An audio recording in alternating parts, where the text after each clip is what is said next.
when the CEO asked him, her voice cold as winter glass. "You're just a janitor. What could you possibly know about art?" She had no idea the man standing before her once played Carnegie Hall to thunderous applause. She didn't know he'd graduated from Juilliard at the top of his class, and the melody he was about to play, the one that would freeze her heart mid-beat, was a secret she had buried 16 years deep in a grave she visited every December. But when the scandal broke 3 days later, when the cameras came and the board demanded answers and everything she had built began to crumble, the question was no longer who he was. The question became whether the truth would destroy them both or save them.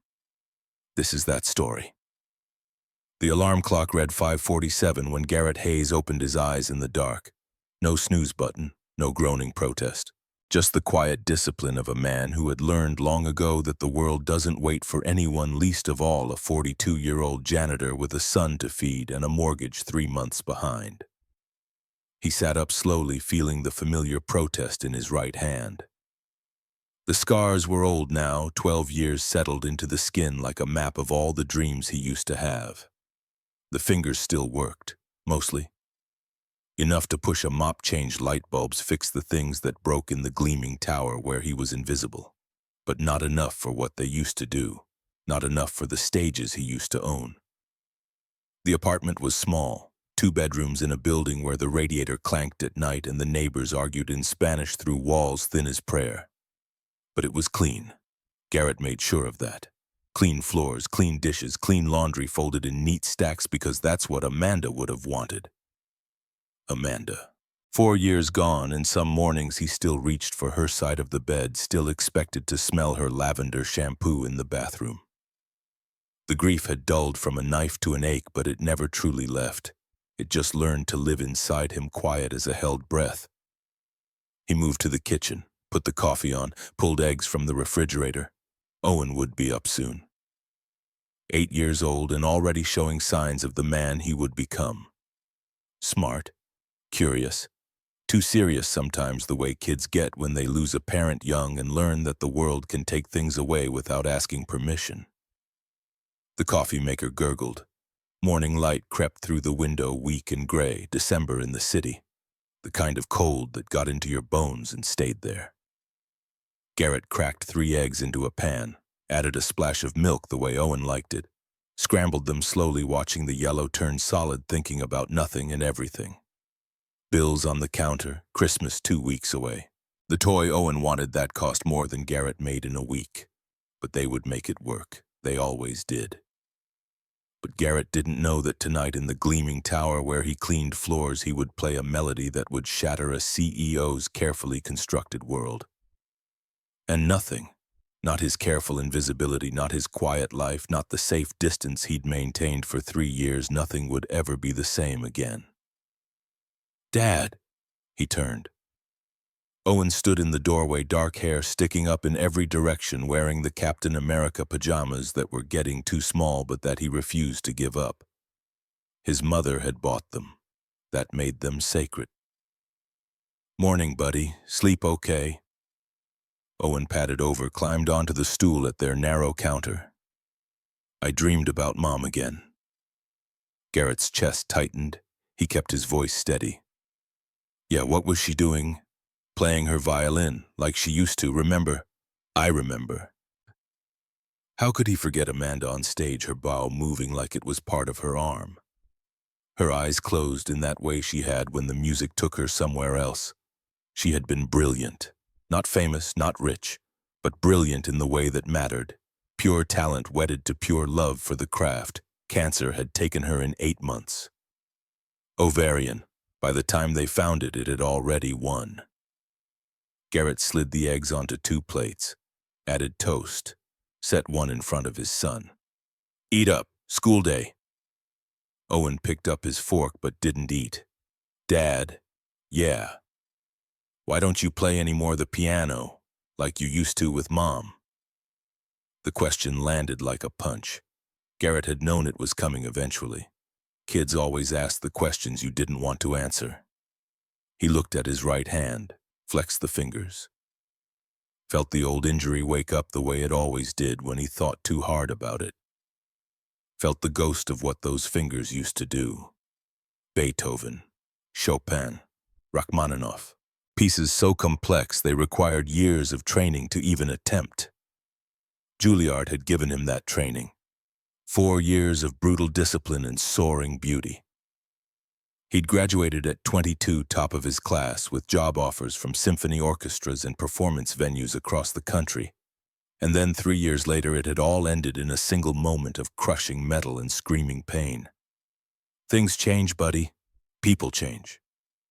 But you were really good, Mom said so. She said you played for thousands of people. That was a long time ago. But why did you stop? Because the stage rigging fell. Because my hand was crushed under 300 pounds of steel. Because the company that owned the theater settled the lawsuit for barely enough to cover the medical bills and then made sure I never worked in music again. Because I had to choose between fighting them and taking care of you. Because some doors close and they don't open again no matter how hard you knock. Life happened, Garrett said finally. Now eat. Bus comes in 20 minutes. Owen ate. Garrett watched him, this boy who carried Amanda's eyes and her gentle spirit, and he felt the familiar weight settle on his shoulders. The weight of being both mother and father, provider and protector, the weight of making sure one broken dream didn't become two. They ate in comfortable silence. Then Garrett cleaned the dishes while Owen got dressed, brushed teeth, grabbed backpack. The morning routine they had perfected through repetition, through the necessity of moving forward even when you didn't want to.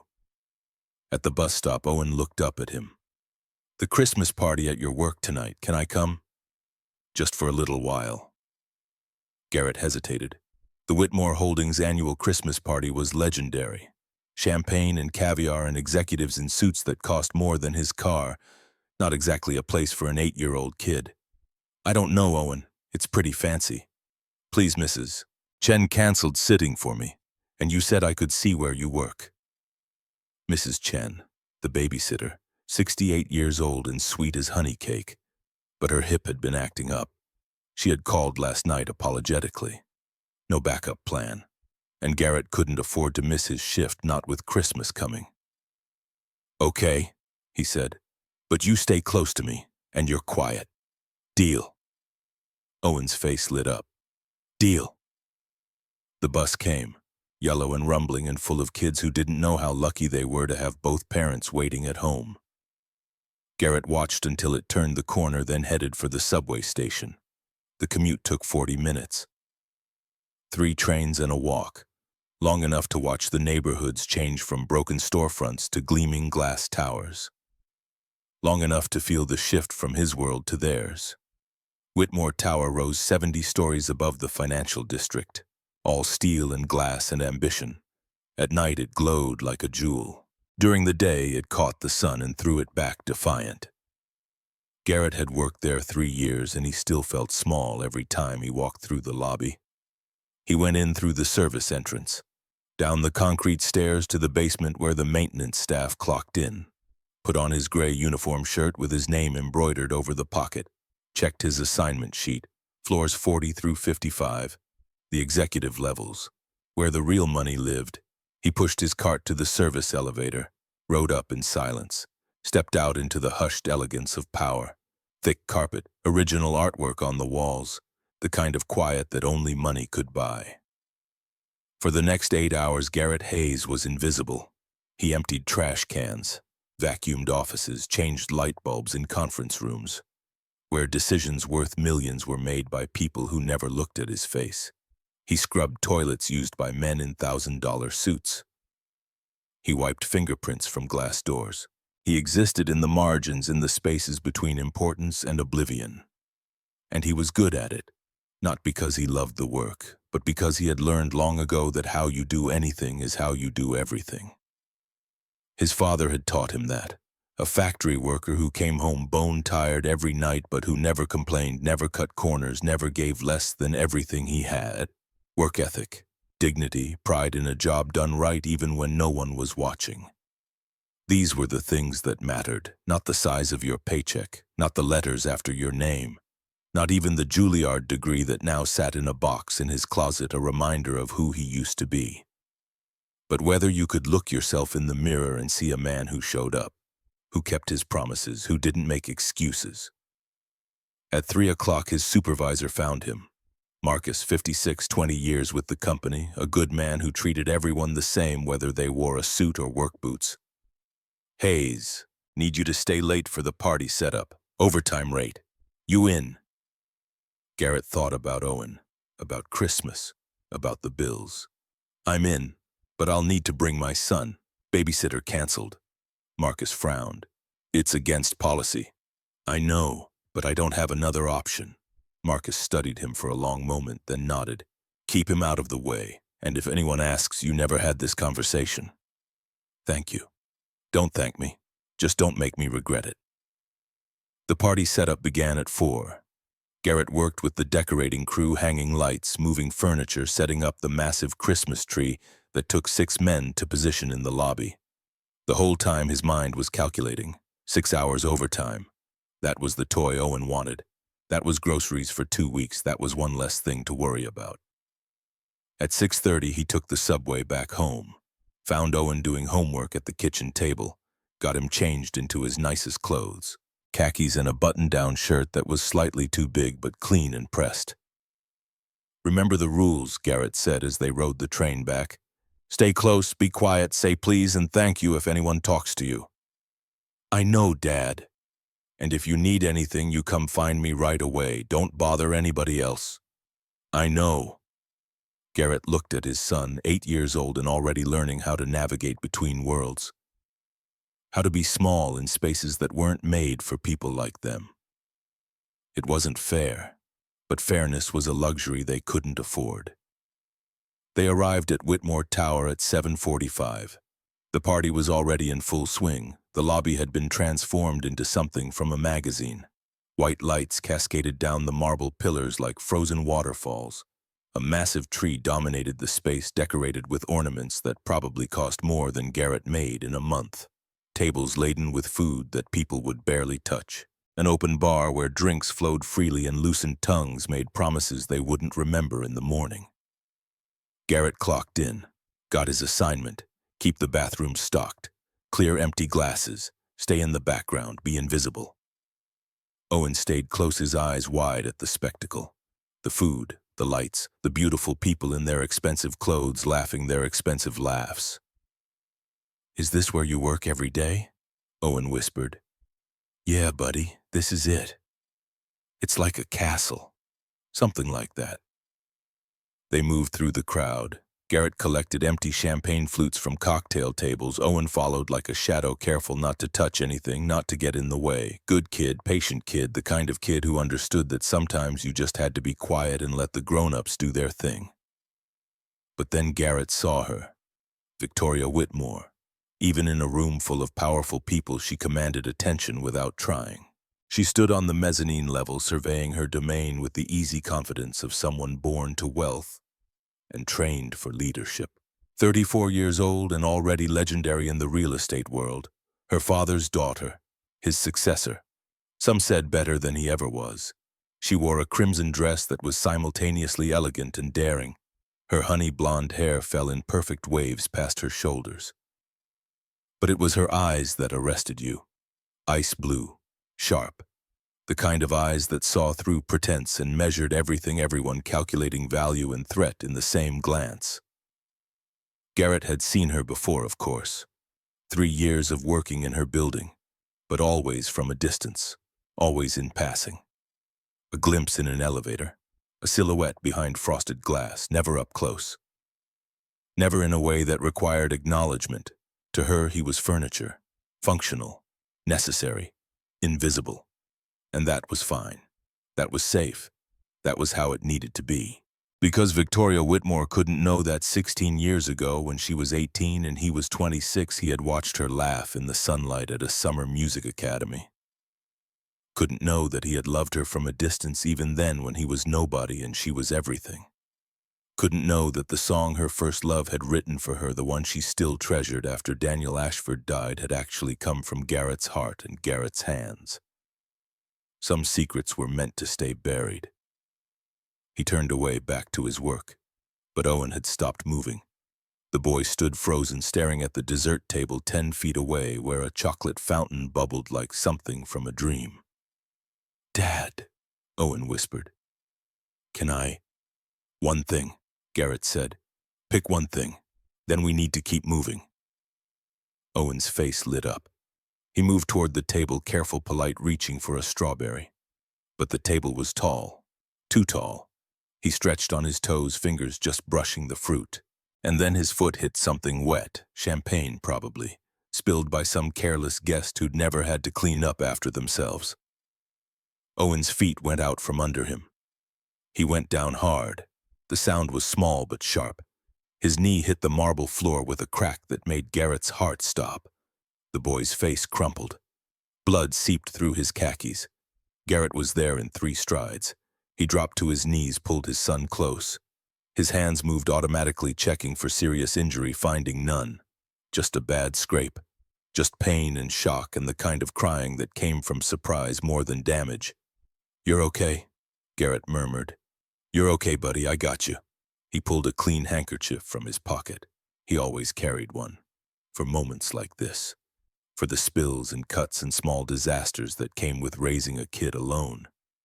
He pressed it gently to Owen's knee, applying pressure, his voice low and soothing. "Deep breaths. That's it. You're being so brave." Owen's sobs quieted to hiccups.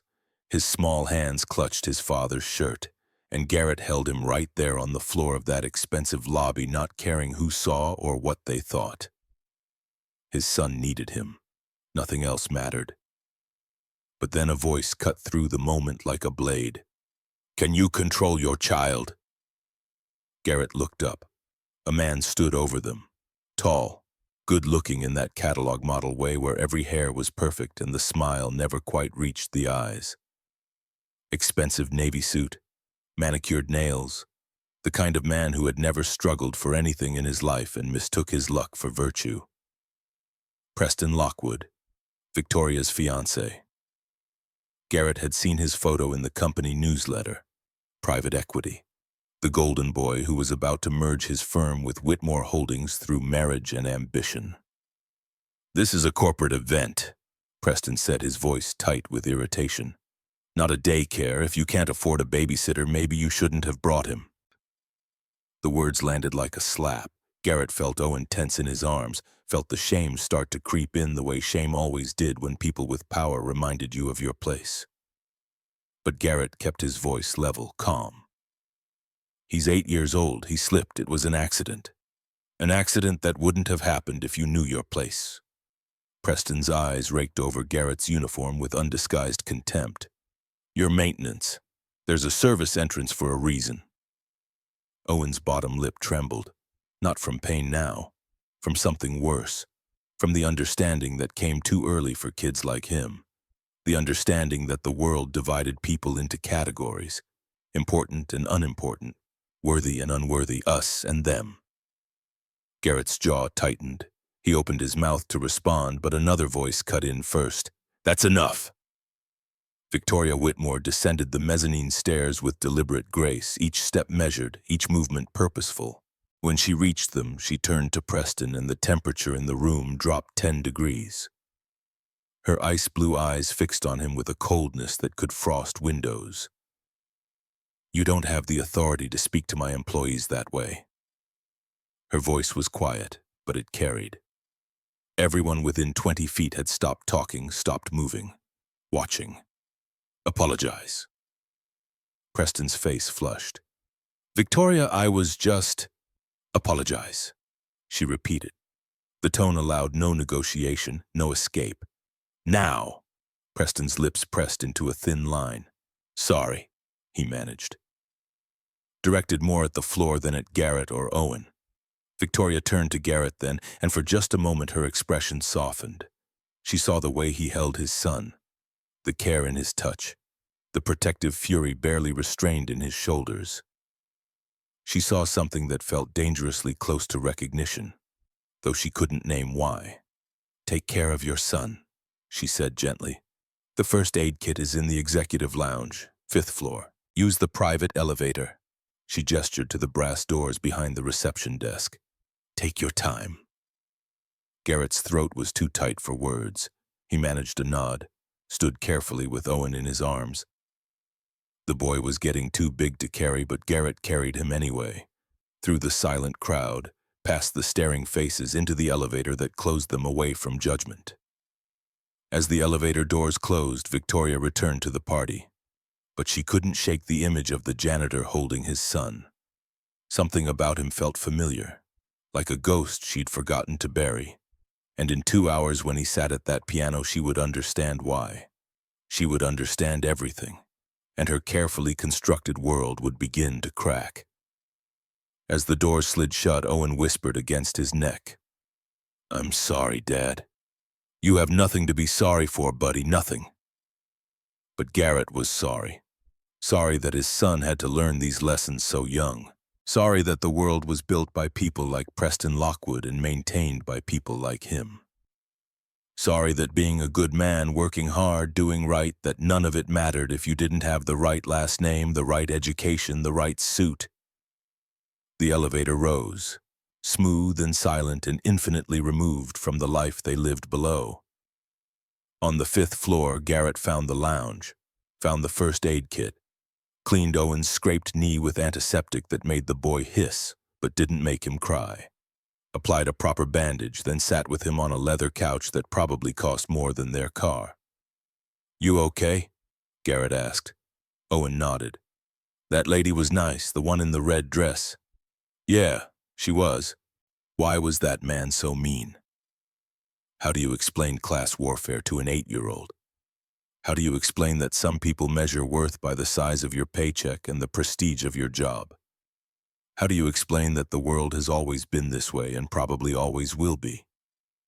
Some people, Garrett said carefully, judge others by the wrong things. They look at what you do instead of who you are, but that's their problem, not yours, you understand? Owen thought about it. "I think so. You're a good kid, Owen. A really good kid. Don't ever let anybody make you feel small." They sat in silence for a while. Through the windows, the city glittered in the December night. A million lights, a million lives, most of them struggling just like Garrett, most of them invisible to people like Preston Lockwood. But some lights shone brighter than others. Some people rose above. Not because they were born to it, but because they refused to be defined by circumstances they didn't choose. After an hour, they returned to the lobby. The party had grown louder, more champagne, more laughter. Someone had gathered around the piano, an old Steinway that usually sat covered and silent in the corner, more decorative than functional. A tipsy accountant was attempting to play. He knew 3 chords and played them with more enthusiasm than skill. People laughed, made requests. The mood was light, festive, removed from the tension of an hour before. Owen tugged on Garrett's sleeve. "Dad, yeah, can you play please just one song so I can sleep better?" Every instinct told Garrett no. Drawing attention, being seen, being anything other than invisible. It all led to complications, questions, exposure of things better left buried. But Owen was looking at him with those eyes. Amanda's eyes, full of hope and trust and the belief that his father could do anything. And it was Christmas Eve, and the boy had been so brave. And somewhere deep inside, in the part of Garrett that still remembered what it felt like to own a stage, to make an audience forget to breathe, to be someone other than a janitor.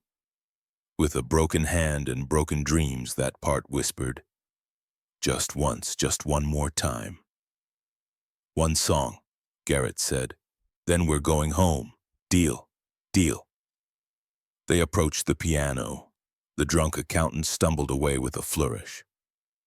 People made room, curious about the janitor and his kid. Some smiled indulgently.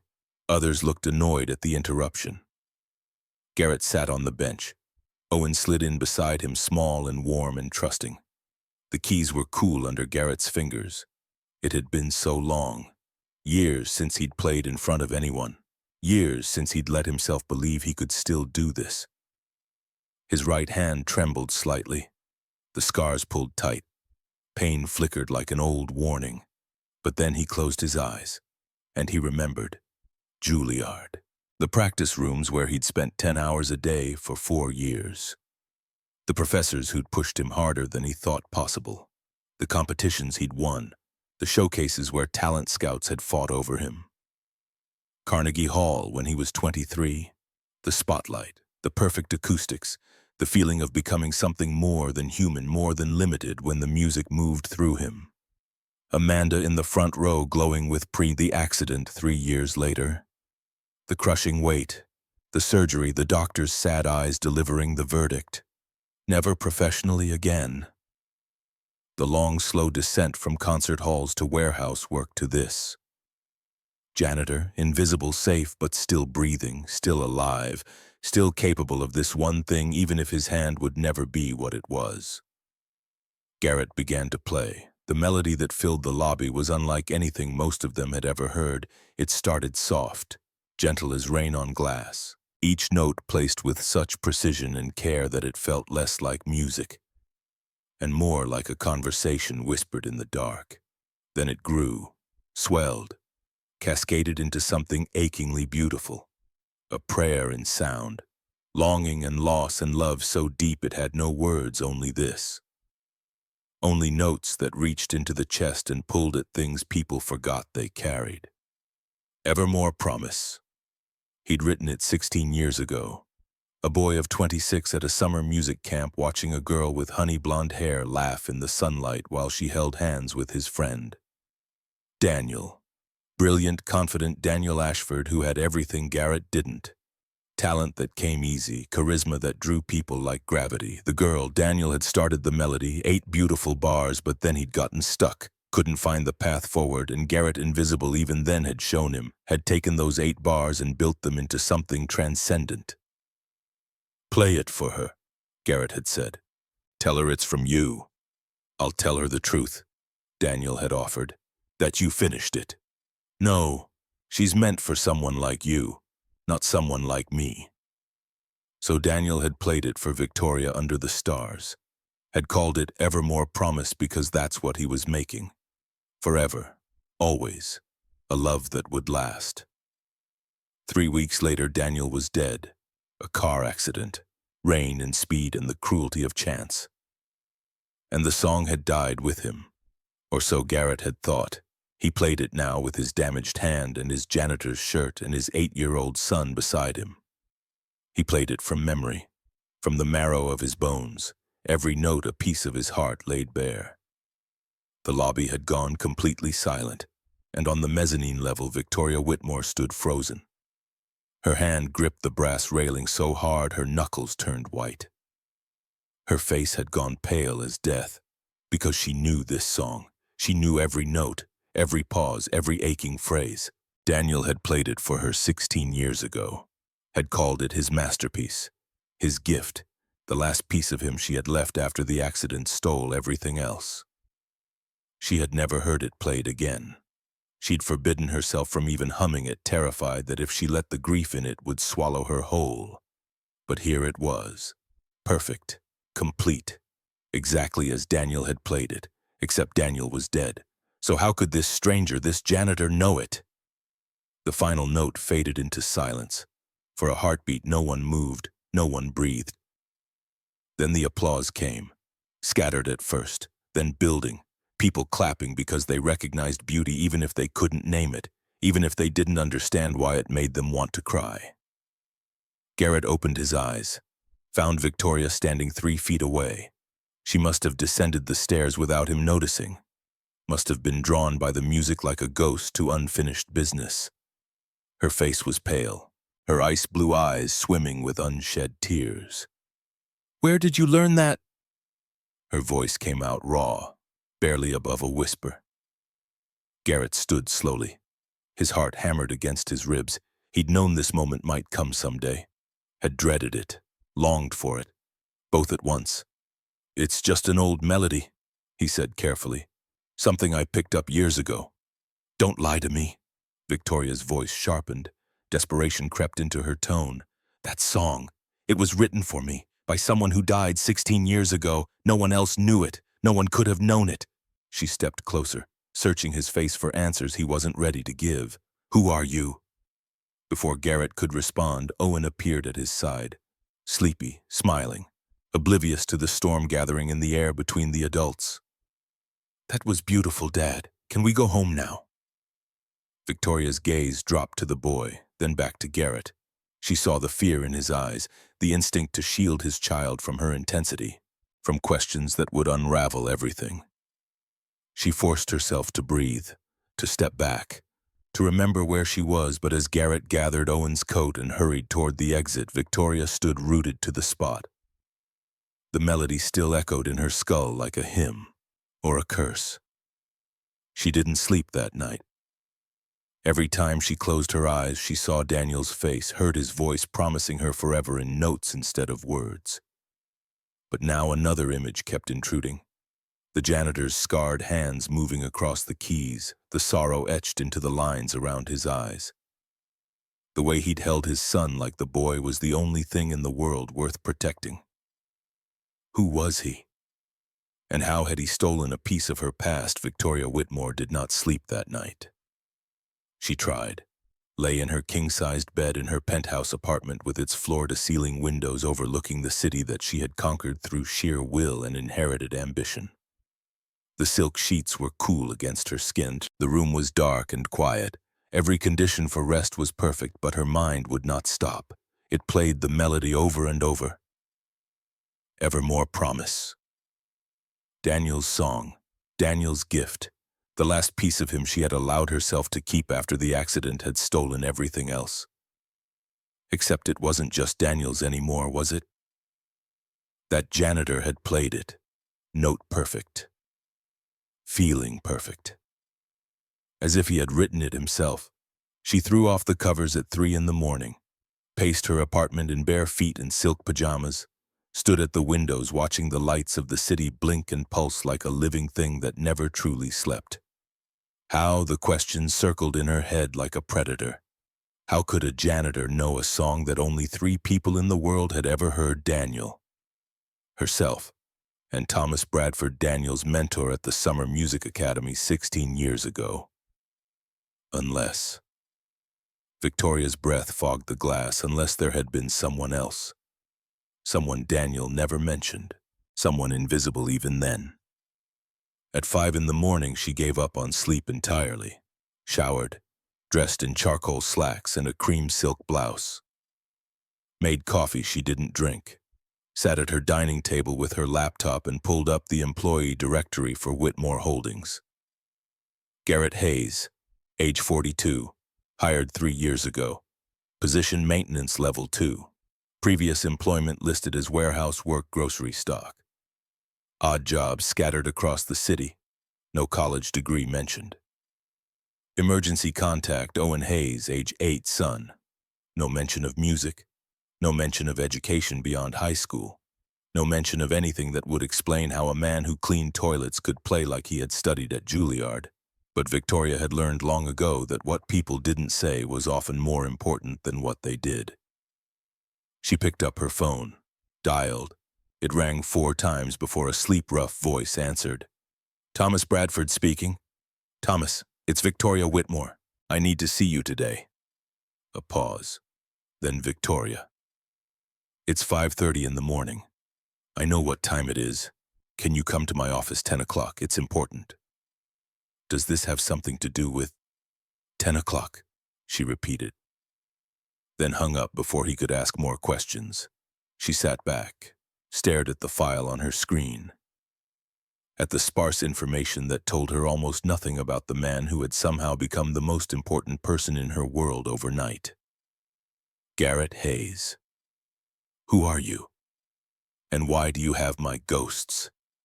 Victoria arrived at Whitmore Tower at 7, 2 hours before anyone else. She liked it this way. The building empty and hers alone. The silence that came before the chaos of business. She took the elevator to her office on the 65th floor, unlocked the heavy oak door, stood in the space she had claimed when her father finally retired and handed her the keys to his empire. It was a beautiful office, all leather and wood and carefully curated art, a desk that had belonged to her grandfather, windows that showed her the city spreading out below like a kingdom waiting to be claimed. But this morning, none of it brought her comfort. She sat at her computer, pulled up the security footage from the Christmas party, found the timestamp when Garrett had played, watched it again and again, his hands on the keys, the way his eyes closed, the protective way he held his son beside him on the bench. And something else, something she had missed in the moment, his right hand. She paused the video, zoomed in. The image was grainy but clear enough. Scars, heavy scarring across the palm and up the wrist, old, years settled, the kind of scarring that came from trauma, from damage that had taken time to heal and would never truly be whole again. Victoria sat back, her mind racing. A musician with a damaged hand, a talent hiding in plain sight, a man who cleaned her floors but who played like he had once owned stages. What happened to you, Garrett Hayes? At 9:45, her assistant buzzed. Ms. Whitmore, Thomas Bradford is here to see you. Send him in. The door opened. Thomas entered with the slightly bewildered air of a man who had been summoned without explanation. He was 58 now, silver threading through his dark hair, wire-rimmed glasses, the kind of quiet dignity that came from a life spent teaching others to create beauty. He had been Daniel's mentor, the man who had recognized the boy's genius and nurtured it until that rainy night when everything ended. Victoria, he said warmly. Then he saw her face. What's wrong? She didn't waste time on pleasantries, turned her laptop around, played the video. Thomas watched in silence, his expression unreadable. When the last note faded, he removed his glasses and rubbed his eyes. That's remarkable, he said quietly. Is it Evermore Promise? Yes, it is. Daniel's song. Thomas replaced his glasses, met her eyes. Victoria, I need to tell you something. Something I should have told you 16 years ago, but I didn't because I thought it would hurt you more than help. Her heart clenched. What? Daniel didn't finish that song. The words landed like a physical blow. Victoria gripped the edge of her desk. What do you mean he didn't finish it? He wrote the opening, the first 8 bars. They were brilliant. They always were with Daniel, but he got stuck, couldn't figure out where to take it. He was frustrated, kept scrapping versions, starting over. Thomas paused, choosing his words carefully. Thomas stared at the frozen image of Garrett Hayes on her laptop screen. And what he was about to tell her would rewrite everything she thought she knew about the boy she'd loved and lost 16 years ago.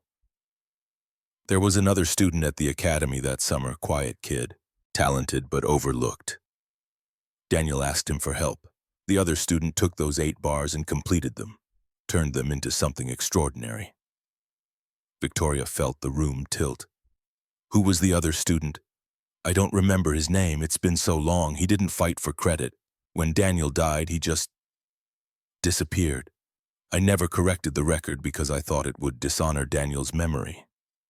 His name, Victoria said, her voice harder now. You must remember something. Thomas looked at the frozen image on her laptop screen, at Garrett Hayes sitting at the piano with his student beside him.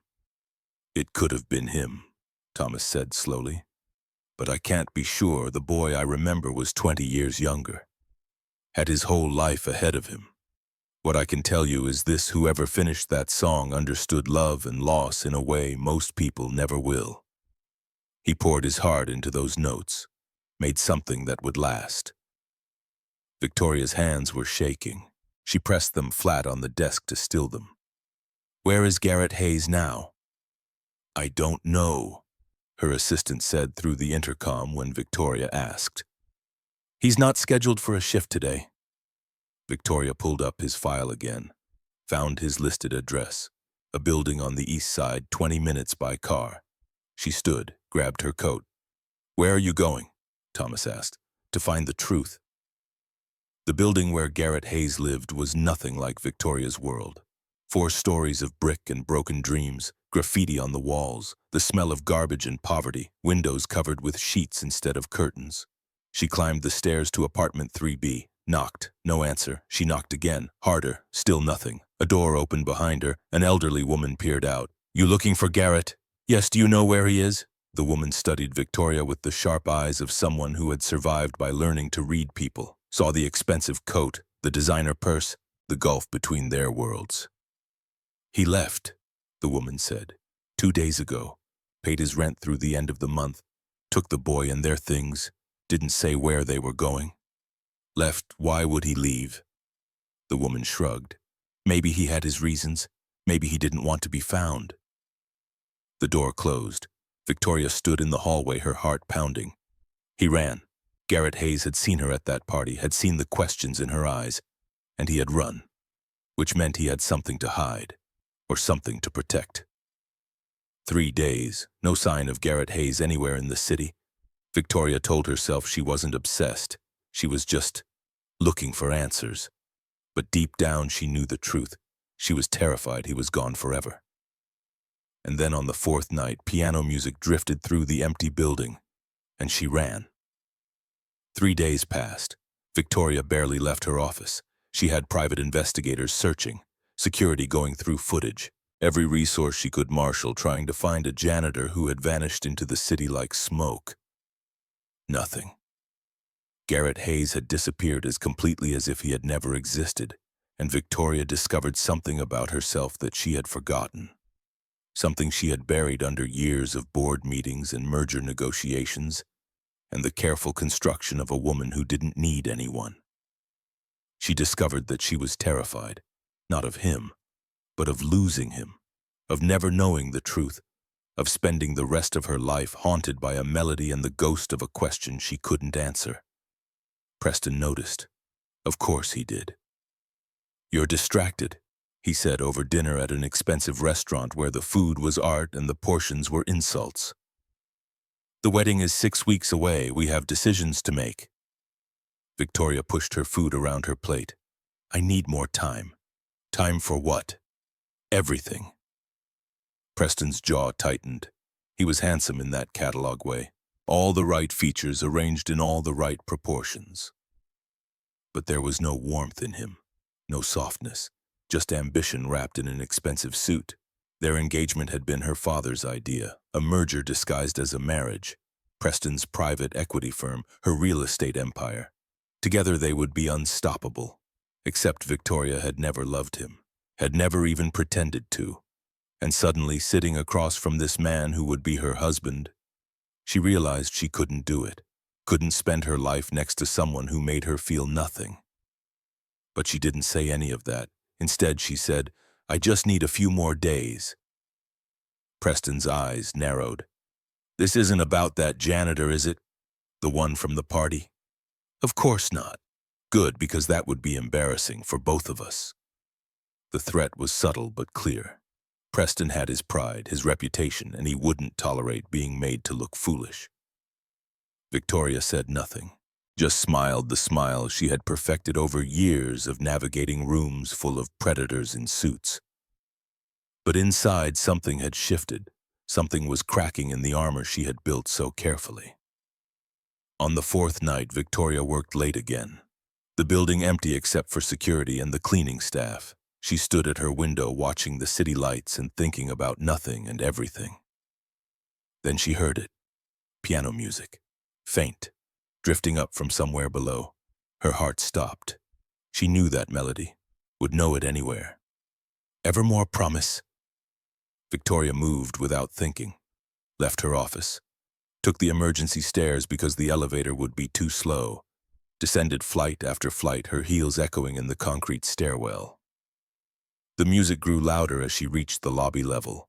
She pushed through the door. The lobby was dim, most of the lights turned off for the night. Only the security desk still glowed, and there at the piano in the corner sat Garrett Hayes. His back was to her, his shoulders hunched as if bearing an invisible weight. He played with his eyes closed, the same song. But this time it sounded different, sadder, more resigned, like a goodbye. Victoria walked toward him, her footsteps soft on the marble. When she was close enough to touch him, she spoke. "You came back." Garrett's hands stilled on the keys. He didn't turn around. "I shouldn't have run," he said. His voice was low, rough. "Owen asked me why we left. I couldn't give him a good answer. He liked it here, liked the cookies the nice lady gave him in your office, liked watching the lights." He paused. I owed you the truth, even if you hate me for it. I could never hate you for playing beautifully, Victoria said. She moved closer. But I need to understand. That song, Evermore Promise. Daniel Ashford was supposed to have written it for me before he died, but Thomas told me Daniel didn't finish it. Someone else did. She stopped directly behind him, close enough to see the tension in his shoulders, the scars on his right hand resting on the keys. Was it you? Garrett finally turned to face her. Up close, Victoria could see the silver threading through his light brown hair, the fine lines around his eyes that spoke of sleepless nights and worry, the exhaustion that came from carrying too much for too long. But his eyes, gray-green and achingly honest, held hers without flinching. Yes, he said simply. It was me. Victoria's knees nearly buckled. She gripped the edge of the piano to steady herself. Why? The word came out barely above a whisper. Why would you do that? Why would you let him take credit? It was me, Garrett said. But that confession was just the beginning. Because the real story, the one about broken hands and stolen careers and 16 years of silence, that story was about to destroy everything Victoria thought she knew about her father. Because he loved you, Garrett said, and I was nobody. He stood slowly, faced her fully, and in the dim light of the empty lobby he told her the truth. I was at the Berkshire Summer Music Academy that year. Before that, I'd graduated from Juilliard, full scholarship, top of my class. People said I had a future, concert halls, recording contracts, the kind of career most musicians only dream about. He held up his scarred hand. My family had nothing. I worked nights washing dishes at a diner just to pay for my bus fare to the academy and back. But I had talent, and I had training. Juilliard had given me that. 4 years of brutal discipline and soaring beauty. I was going to make it. I was sure of it. He laughed, the sound bitter and sad. And then I saw you. You probably don't remember. Why would you? I was invisible even then. But I watched you laugh with Daniel, watched the way your eyes lit up when he played, and I thought, that's what love looks like. That's what it means to matter to someone. He turned his scarred hand so she could see the damage in the light. I wanted to give you something, even if you never knew it came from me. So when Daniel got stuck on that melody when he asked for help, I poured everything into it. Every feeling I couldn't express, every dream I knew I'd never achieve. I wrote a love song for a girl I'd never have, and I let him give it to you because he could say the words I couldn't. Victoria felt tears streaming down her face. She didn't wipe them away. So you wrote a love song for another man to give to me? She whispered. I wrote a love song for you, Garrett corrected. Daniel just delivered it. He knew I had feelings I couldn't express. He wasn't cruel about it. He offered to tell you the truth, but I said no. I told him you were meant for someone like him, someone brilliant and confident and whole, not someone like me. His voice broke on the last word. And then he died. And then he died, Garrett echoed. And I let the song be his legacy because it made you happy, because it gave you something to hold on to. And I went home and tried to forget that I'd ever been anyone other than what I am now. Victoria stepped closer, close enough to see the grief etched into every line of his face, the weight of 16 years of silence. What happened to you? She asked. Thomas said you were talented. You said you graduated from Juilliard. Why are you cleaning floors instead of playing concert halls? Garrett held up his right hand again, flexed the scarred fingers. 3 years after that summer, I signed a performance contract.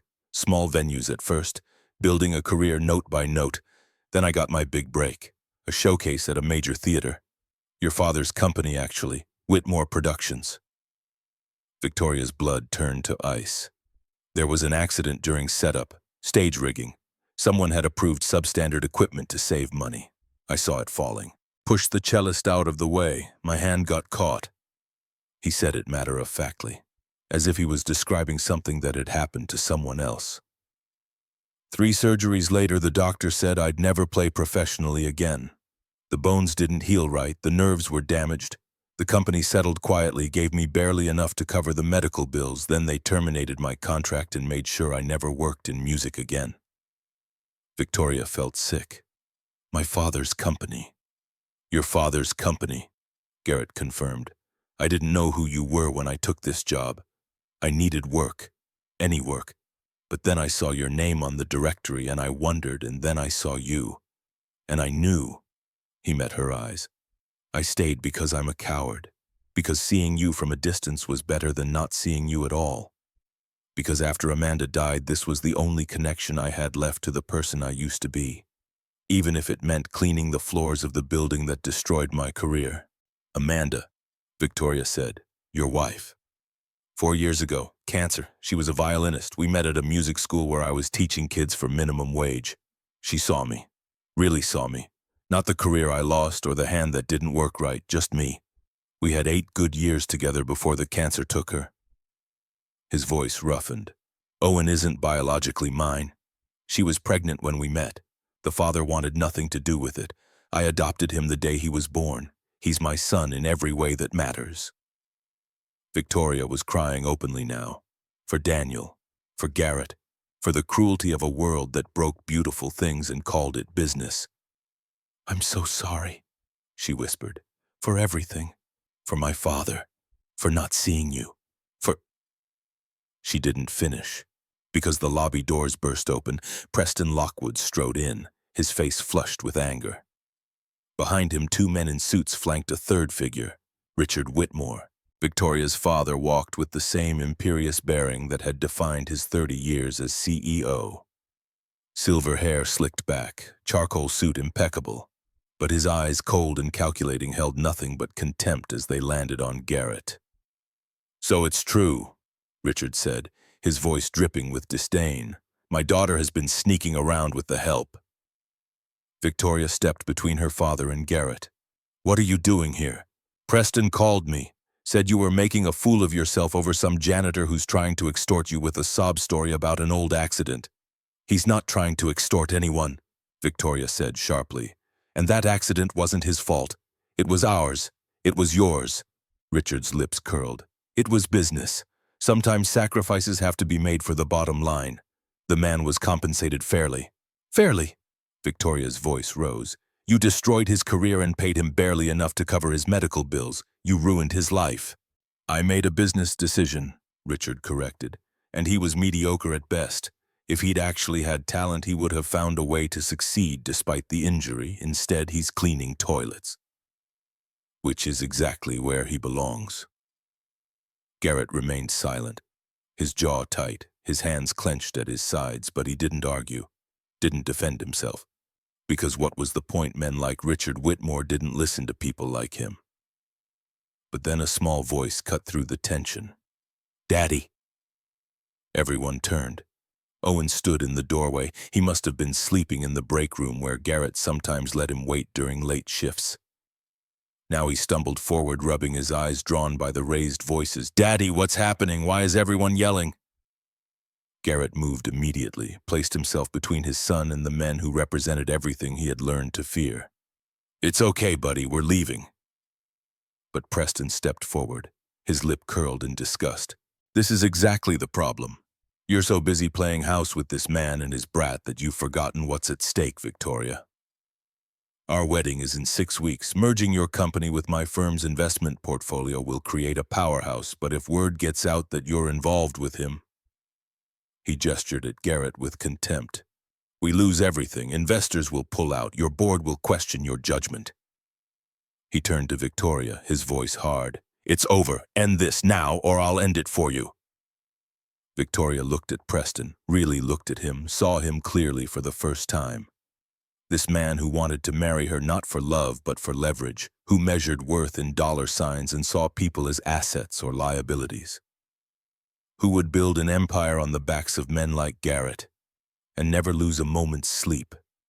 This man who represented everything her father had taught her to value. And she realized something that should have been obvious years ago. She didn't want to become her father. Then let it be over, Victoria said coldly. I don't love you, Preston. I never did. This engagement was my father's idea, not mine.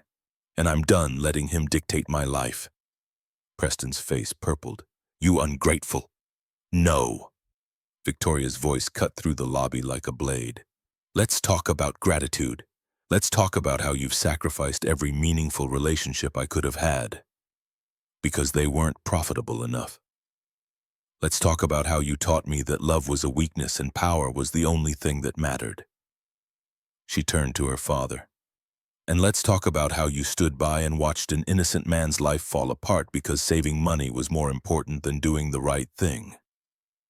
To Preston, the engagement is off. You'll receive formal notice from my lawyers tomorrow. Preston's expression twisted with rage. You'll regret this. I have evidence. Financial irregularities in your acquisitions. I'll bury you. Try, Victoria said, but do it from a distance. You're no longer welcome in my building. She turned to security. Escort Mr. Lockwood out. As Preston was led away, still shouting threats, Richard stepped forward. His eyes were hard as flint. You're making a mistake, Victoria. That man is a ghost, a failure. He'll drag you down with him. Maybe, Victoria said quietly, but at least I'll be able to look at myself in the mirror. Can you say the same? Richard stared at his daughter for a long moment. Then he turned and walked out without another word. In the silence that followed, Victoria sank onto the piano bench. Her hands were shaking, her heart racing. Everything she had built, everything she had become had just cracked down the middle, and she had no idea what came next. Garrett stood with Owen in his arms. The boy had his face buried in his father's neck, confused, scared, caught in a world of adult conflicts he couldn't understand. I'm sorry, Garrett said. I never wanted this. Never wanted to hurt you. Victoria looked up at him, at this man who had loved her quietly for 16 years, who had written her a song and asked for nothing in return, who had sacrificed his dreams to raise another man's child and never complained. I know, she said, and that's exactly why you matter. She stood, faced him fully. I don't know what happens next. I don't know if we survive this. Preston wasn't lying. He'll try to destroy me. The board will panic. My father will fight me every step. She stepped closer. But I'm done pretending. Done choosing power over people. Done letting fear make my decisions. She reached out, took Garrett's scarred hand in both of hers. Thank you, she whispered, for the song, for being brave enough to come back, for showing me what really matters. Garrett's eyes shone with unshed tears. What do we do now? Victoria managed a small, tired smile. Now we fight, and we see if the truth is strong enough to survive. Outside, the city continued its endless pulse. Tomorrow would bring cameras and questions and chaos. But tonight, in the dim lobby of Whitmore Tower, 3 people stood together. A janitor, a CEO, an 8-year-old boy. Unlikely allies against a world that would try to tear them apart. The battle was just beginning. The morning after broke like a reckoning. Victoria Whitmore stood at her office window as the sun rose over the city, painting the sky in shades of blood and gold. She hadn't gone home, hadn't slept, just stayed in her office replaying the confrontation with her father and Preston, feeling the weight of what she had done settle into her bones. She had chosen truth over safety, love over power. A janitor over an empire, and now the world would decide whether that made her brave or foolish. Her phone buzzed, then again and again. A flood of notifications that didn't stop. She picked it up, opened the news alerts. The first headline made her stomach drop. Whitmore CEO's scandal. Romance with employee rocks real estate empire. Then another, and another. Victoria Whitmore calls off engagement affair with janitor exposed. Whitmore Holdings in crisis as CEO chooses love over business. Preston Lockwood claims financial irregularities in Whitmore acquisitions. Someone had leaked it. Preston probably, or her father, or both working together to destroy her before she could destroy them. Victoria set down the phone. Her hands were steady, her mind clear. She had known this was coming, had chosen it anyway. Now she would face it. The headlines screamed scandal. The board demanded her resignation. Preston prepared his final attack. Victoria stood at her window and watched her empire crack. But what she didn't know was that Thomas Bradford was about to change everything. One press conference, one truth, and the whole narrative would flip. By 8 in the morning, reporters had gathered outside Whitmore Tower like wolves scenting blood. Camera crews, microphones, questions shouted at anyone entering the building. Victoria's assistant Diana appeared in her doorway. The young woman was pale but composed, loyal in a way that money couldn't buy. "The board is demanding an emergency meeting," Diana said. "This afternoon, 2 o'clock, they're calling for your resignation." "Of course they are." "Ms. Whitmore, what do you want me to tell them?" Victoria turned from the window, met Diana's eyes. "Tell them I'll be there, and tell them I'm not resigning." Diana nodded, started to leave, then turned back. "For what it's worth, ma'am, I think you did the right thing. Preston Lockwood is a snake, and your father—" She hesitated. "Your father built this company on broken people. Maybe it's time someone fixed that." After Diana left, Victoria sat at her desk, pulled up the files she had started compiling 3 days ago when she first suspected Preston and her father were working together. Financial records, email chains, meeting notes, years of corruption hidden in plain sight. Her father's legacy wasn't just buildings and profits. It was decades of cutting corners, destroying careers, sacrificing people for margins. Garrett Hayes was just one name in a long list of casualties. But he would be the last. Garrett sat in a motel room on the edge of the city, cheap, anonymous. The kind of place where no one asked questions as long as you paid cash. Owen was asleep on one of the twin beds, still dressed in his clothes from last night, exhausted from the chaos and confusion of watching adults destroy each other. Garrett hadn't slept either. He sat in the plastic chair by the window watching the morning traffic crawl past, thinking about everything he had done wrong. He had stayed when he should have left, had played when he should have stayed silent, had let himself believe for one stupid moment that maybe his story could have a different ending. But men like him didn't get fairy tales. They got motel rooms and jobs they could lose and sons they had to protect from the collateral damage of other people's wars. His phone buzzed. A number he didn't recognize. He answered. "Hello, Mr. Hayes, this is Thomas Bradford. We met briefly years ago at the Summer Music Academy. I'm calling because Victoria Whitmore gave me your number." Garrett's throat tightened. "I don't think I should be talking to anyone right now. I understand, but I need you to listen. The media has turned this into a scandal, but I can change that narrative. I have documentation from the Academy, proof that you were the one who completed Evermore Promise. Proof that Daniel Ashford asked for your help and you gave it freely. What good will that do?" "It will turn you from a scandal into a story," Thomas said. "From an affair into a 16-year love letter. From shame into something people can root for." Garrett laughed bitterly. "People like me don't get to be heroes, Mr. Bradford. We get to be mistakes that powerful people need to clean up." "Maybe, but Victoria isn't cleaning you up. She's fighting for you. The least you can do is let me fight too." Garrett looked at Owen sleeping, at this boy who deserved better than a father who brought chaos everywhere he went. "What do you need from me? Just don't run, stay, let the truth speak for itself."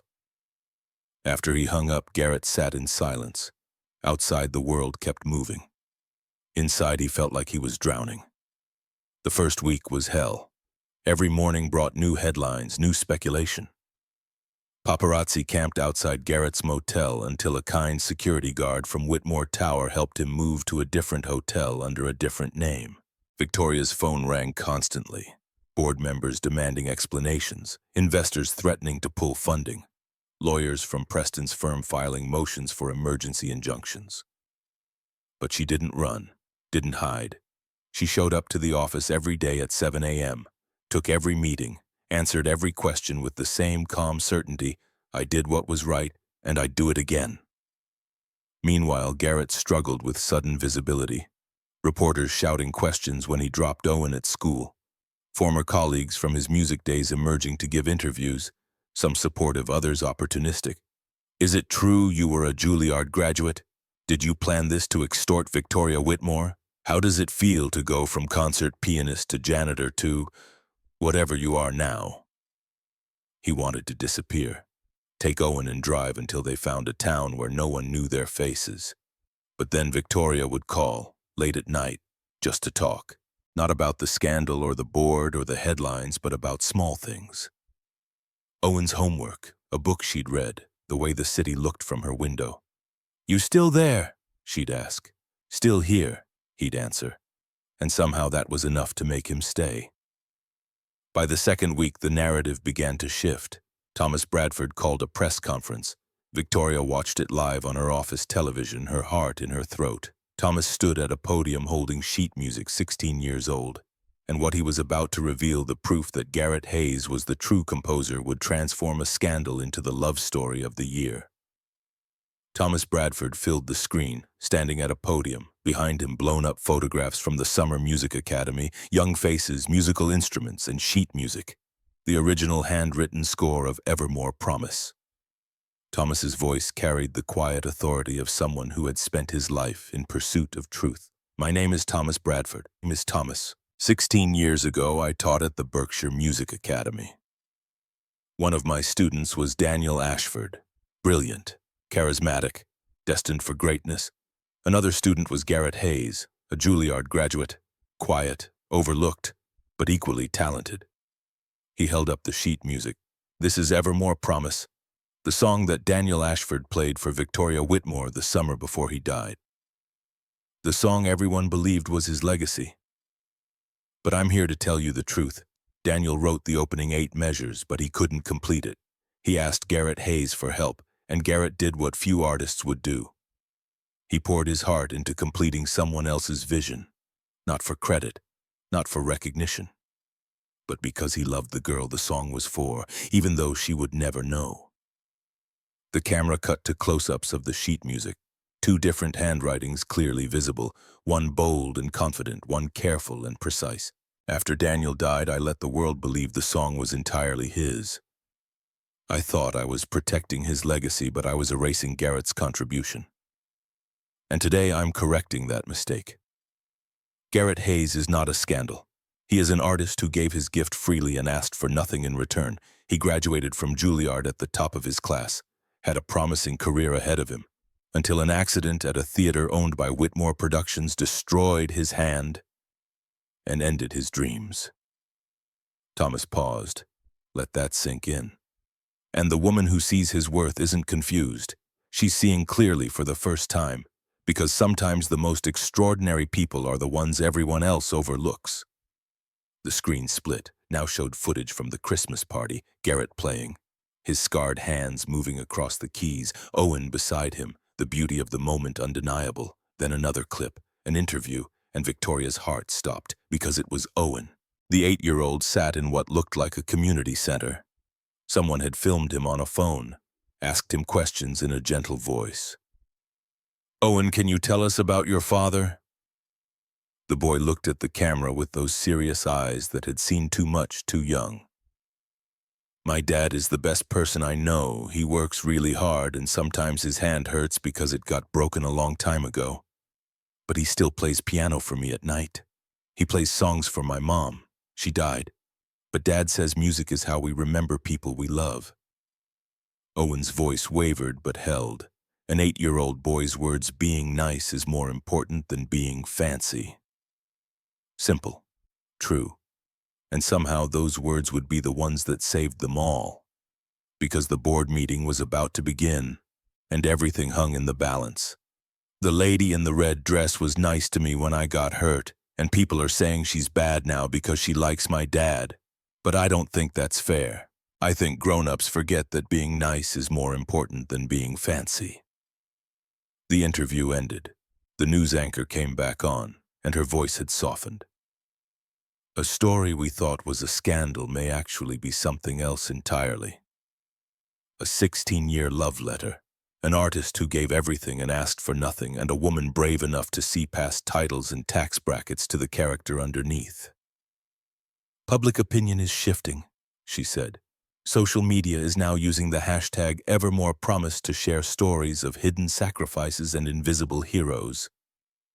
It seems Victoria Whitmore's choice has struck a chord. Victoria turned off the television, sat in silence. The tide was turning. Social media picked up Owen's interview. The hashtag #EverMorePromise trended. People shared stories of their own hidden sacrifices. Artists who'd been overlooked, workers who'd been exploited, blue-collar heroes who'd saved lives and gotten no recognition. Garrett Hayes had become impossibly a symbol, and Victoria Whitmore had become the CEO brave enough to see past class and credential to character. When the board meeting finally convened at 2 o'clock that afternoon, the tide had already turned. The emergency board meeting convened in the conference room on the 68th floor. 12 board members sat around the mahogany table. Old money, new money, investors who measured loyalty in quarterly returns and had no patience for scandal. Richard Whitmore sat at the far end, not officially part of the board anymore, but his influence still hung over the room like smoke. Victoria entered alone. No lawyers, no advisors, just her and the truth. "Gentlemen," she said, sat at the head of the table. "I understand you have concerns." "Concerns!" Bernard Matthews, the senior board member, slammed his palm on the table. "You called off your engagement to Preston Lockwood and took up with a janitor. The media is having a field day. Our stock dropped 4 points this morning. Investors are spooked. This isn't concerns, Victoria. This is a disaster. I ended an engagement to a man who was using me to manipulate this company," Victoria said calmly. "As for Garrett Hayes, there is no affair. There is a truth that's been buried for 16 years, and I won't apologize for bringing it to light." "The truth," Richard's voice cut across the room. "The truth is you've lost perspective. You've let emotion cloud your judgment. This company needs steady leadership, not romantic gestures." "This company needs moral leadership," Victoria countered. "Something it hasn't had in decades." She opened her laptop, turned it to face the room, began clicking through files. "I've spent the last week reviewing our corporate history, and what I found was systematic negligence, cost-cutting measures that endangered workers, settlements paid quietly to avoid lawsuits, careers destroyed to protect profit margins."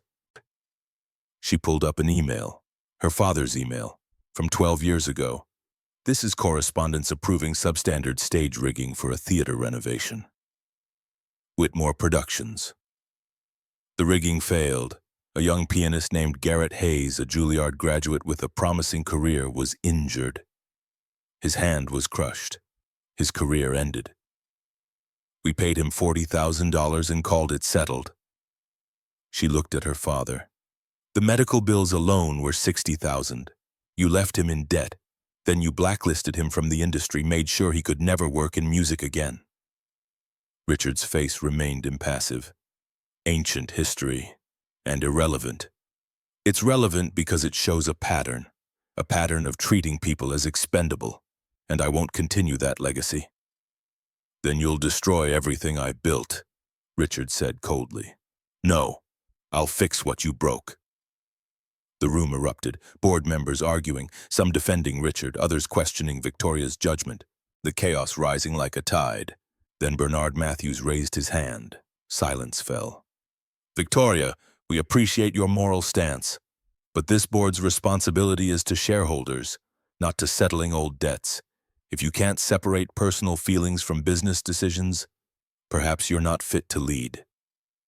Victoria met his eyes. "Then vote. Right now. Do you want a CEO who protects this company's reputation at all costs, or do you want one who does what's right even when it's hard?" Before anyone could answer, Diana burst through the door. "I'm sorry to interrupt, but you all need to see this." She turned on the wall-mounted television, changed it to the local news. The anchor was speaking. "Breaking news. The Securities and Exchange Commission has announced an investigation into Preston Lockwood's private equity firm for securities fraud and insider trading. According to sources, evidence suggests Mr. Lockwood was planning to use his merger with Whitmore Holdings to hide illegal transactions." If the marriage had proceeded, Whitmore Holdings could have been implicated in federal crimes. The room went silent. Victoria pulled up another file on her laptop, turned it to face the board. But if you need more than moral clarity, here's business reality. I've been investigating Preston for the past week. Here's documentation of 18 other incidents like Garrett's, workers injured, careers ended, settlements paid quietly, a trail of destruction spanning 3 decades. This is my father's legacy, and if this board forces me out for refusing to continue it, then you deserve what comes next. She clicked to another document. The liability exposure alone could bankrupt us, but I have a plan, a foundation to support workers injured on our properties, scholarships for artists whose careers were derailed, a complete overhaul of our safety protocols. It will cost money, but it will save our reputation and our souls. The room was silent. Finally, Bernard spoke. Richard, I think it's time you left. Richard's face flushed. I built this company and nearly destroyed it in the process. We've been reviewing the documents Victoria compiled. The liability exposure alone could bankrupt us. You're done. Richard looked around the room, found no allies, his empire crumbling in real time.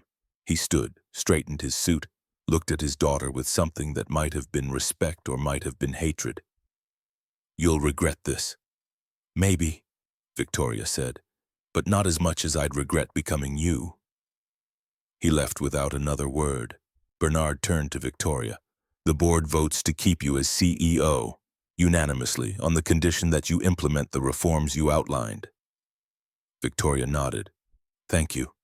Don't thank us, just fix this, and for God's sake, if you're going to date the janitor, promote him first. The optics are terrible.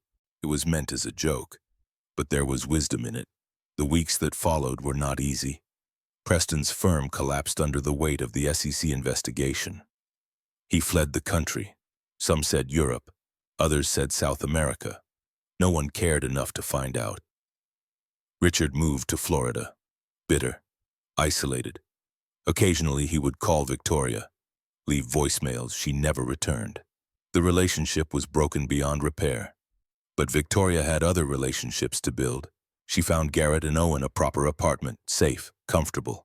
A place where an 8-year-old could have his own room and a father could sleep without worrying about broken heating or unpaid rent. She visited often, brought books for Owen, helped with homework, sat at their small kitchen table drinking coffee while Garrett made dinner. You don't have to do this, Garrett said one evening. Check on us. Take care of us. I know, Victoria said, but I want to. Slowly, carefully, they built something. Not romance. Not yet. Just friendship. Trust. The foundation of something that might become more if they let it. Owen was the bridge. He adored Victoria, asked her questions about business and buildings and what it was like to be in charge. She answered patiently, amazed by his intelligence, his curiosity, his resilience. Do you think my dad will ever play piano in big places again? Owen asked her one day. Victoria looked at Garrett across the room, at this man who still worked as a janitor because he refused to accept charity, who insisted on earning his way back. I think, Victoria said carefully, that your dad is already doing something more important than playing in big places. He's teaching other kids to play. He's showing them that broken things can still make beautiful music. Because Garrett had started teaching again. Community centers, after-school programs, kids whose families couldn't afford lessons. He did it for free at first. Then Victoria, working through her new foundation, started paying him a salary. Director of community music programs. He tried to refuse. I haven't earned this, he said. You earned it 16 years ago, Victoria replied. When you wrote a song and asked for nothing, you've been earning it every day since. Let someone finally pay you what you're worth. He accepted. Finally. And slowly, so slowly, he began to believe he might deserve it. 6 months passed.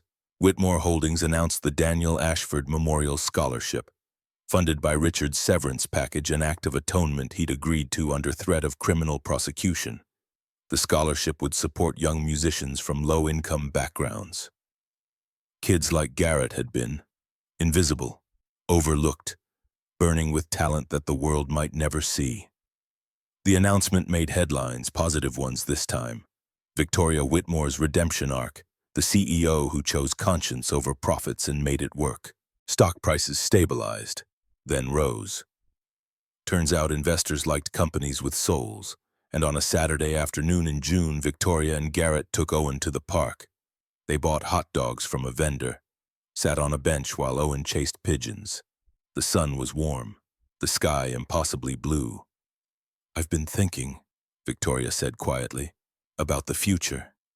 Yeah, about what it might look like. You, me, Owen, this thing we're building together."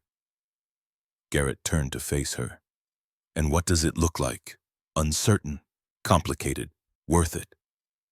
She took his hand, the scarred one, the one that held all his broken dreams and impossible comebacks. "I'm not asking you to marry me," she said. "Not yet. Maybe not for a long time, but I'm asking if you can see it. A future where we're partners, where we face things together, where we build something that matters."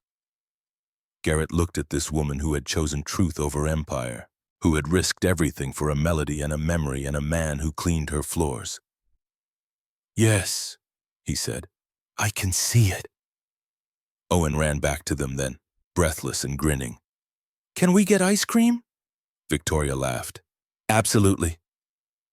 They walked together through the park. Three people who hadn't been looking for each other but who had found each other anyway. Building something that wasn't perfect but was real. That wasn't a fairy tale but was better. Because it was earned. 1 year later, Garrett and Owen walked onto that stage, and the melody Garrett was about to play, the new ending he'd written, would prove that some songs are worth 16 years to finish. 1 year after the scandal that almost destroyed them, Whitmore Holdings hosted its annual charity concert. The ballroom was packed, every seat filled, the air electric with anticipation. This wasn't just entertainment, it was a statement, proof that a company could change, that doing right could be good business. Garrett stood backstage with Owen beside him. The boy had grown, 9 now, still serious. But with more laughter in his eyes, more hope, more belief that the world might be kind if you were patient enough to let it. "You nervous, Dad?" "Terrified." "You'll be great. You always are." Victoria appeared in the wings. She wore red again, the same color as that first Christmas party. But this time it felt different. Not armor, but celebration. She had changed too. Still powerful, still commanding, but softer somehow, more human. The Ice Queen had learned to thaw. The board had voted to keep her as CEO. The company thrived under her leadership, not despite her moral choices, but because of them. She had proven that you could do well by doing good. "Ready?" she asked Garrett. He looked at her, at this woman who had risked everything for the truth, who had seen past his scars and his worn clothes to the person underneath. They had taken it slow.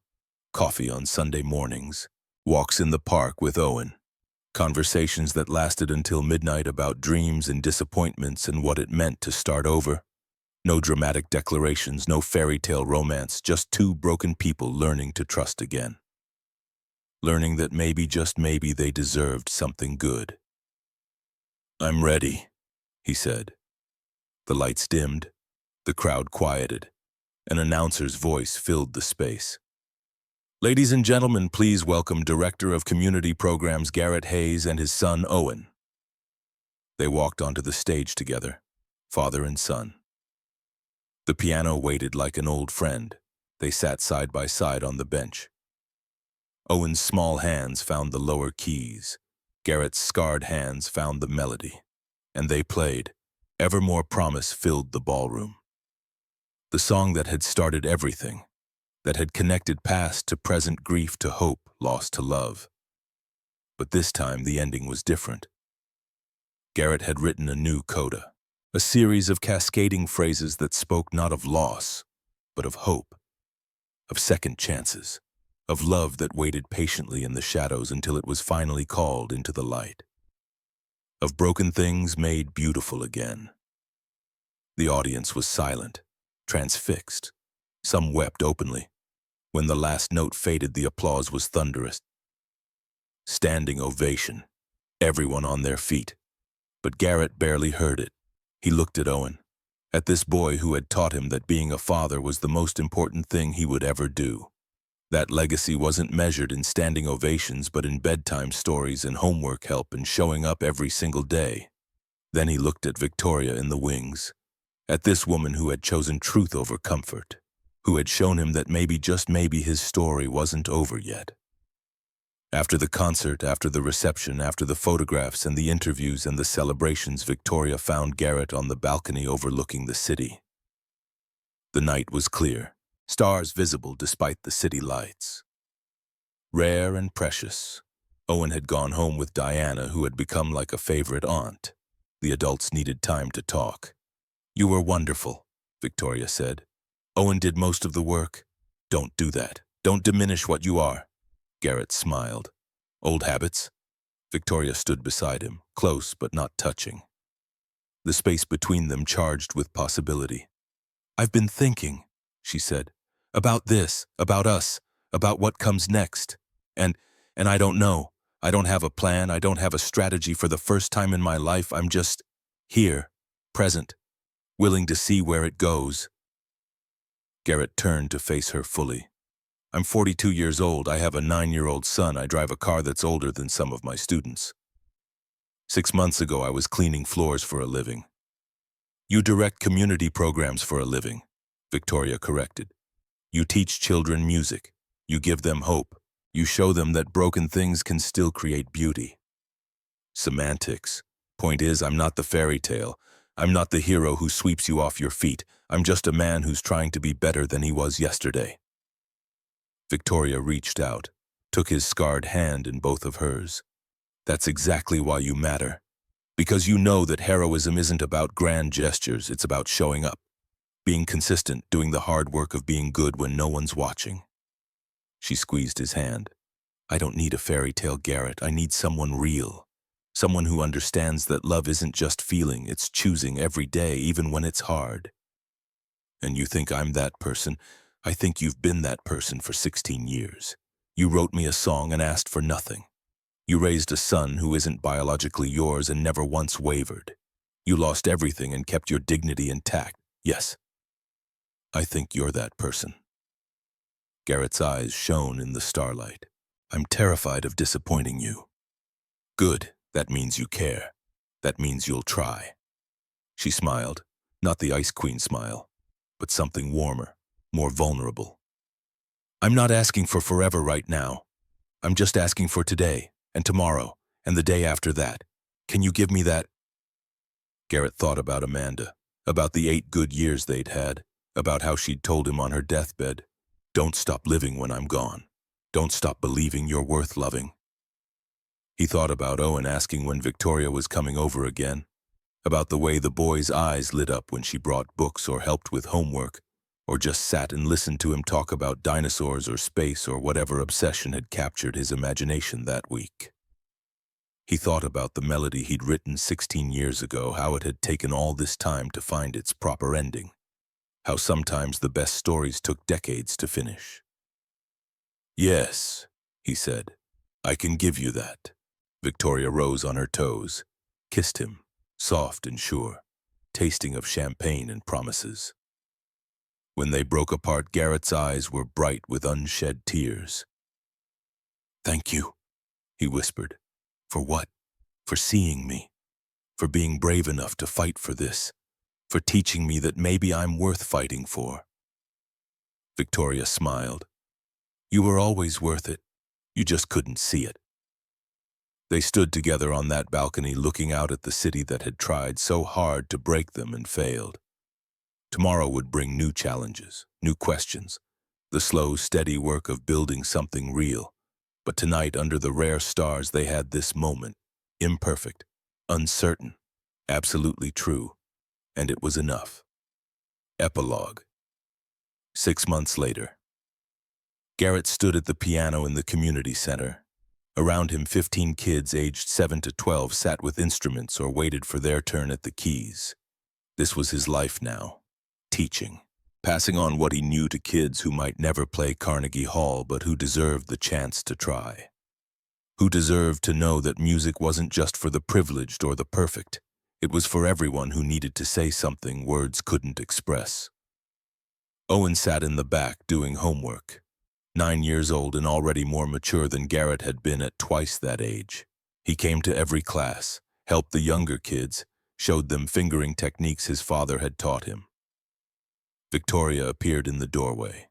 She came often, not to interfere, just to watch, to support, to be present in his world the way he had begun to be present in hers. After class, the three of them walked to their favorite diner. Not expensive, not fancy, just good food and better company. Owen ordered chocolate chip pancakes even though it was dinner time. Garrett and Victoria shared a basket of fries.